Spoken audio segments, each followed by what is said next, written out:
It is a Thursday night in early June at the Tent of Nations. The idyllic dust on this hilltop south of Bethlehem betrays the conflict converging on the land. The land that the Tent of Nations is on belongs to the Nassar family and is part of a larger puzzle that the Israeli settlement movement is trying to put into place. The Nassars' farm is located in the middle of an Israeli settlement block that stretches into the West Bank, cutting between Bethlehem and Hebron. Since the early 1990s, Israeli authorities have been pressuring, coercing, and harassing the Nassars, trying to persuade them to give up their land. Our story started in 1960 when my grandfather bought this land during the Ottoman period, so the land was registered. We have papers from the Ottomans, English, Jordanians, and Israelis. And my family used to live in a cave on the property. And this was for generations. My grandfather died, my father and uncle took over, and they continued the work my grandfather started with. And they stayed on the farm, they farmed the land until they passed away. And we as children, we grew up with this land. Dawood Nassar has just finished giving a tour of his family's property to a group of international volunteers.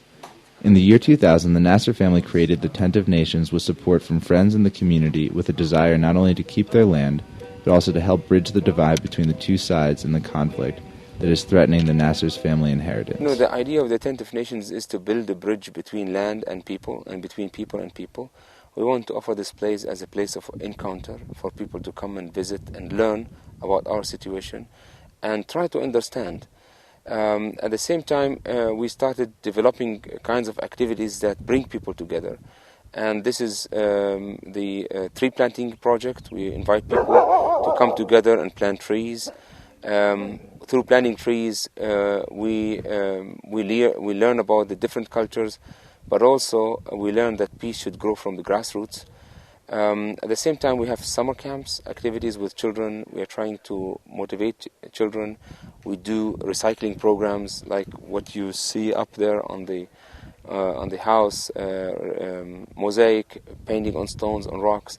And the idea is to let the children discover their talents and channel their pain into a constructive power. The Tent of Nations faces constant threats and harassments from Israeli military and settlers. In the past, they have been confronted by armed settlers and offered blank checks. 2 days before our visit, 9 demolition orders were issued for structures on the property. While they successfully postponed the demolitions, the Nassar's struggle is not over. As long as settlements continue to be built in the West Bank and the Israeli-Palestinian conflict persists, the existence of the Nassar's farm will be threatened. However, the Nassars are not content to simply accept their fate. Instead, they are proactively trying to keep their land and to push back against the divisive mentality that fuels this conflict by embracing everyone who is willing to come to their land and listen to their story. For Palestine News Network, this is Martin Malcolm.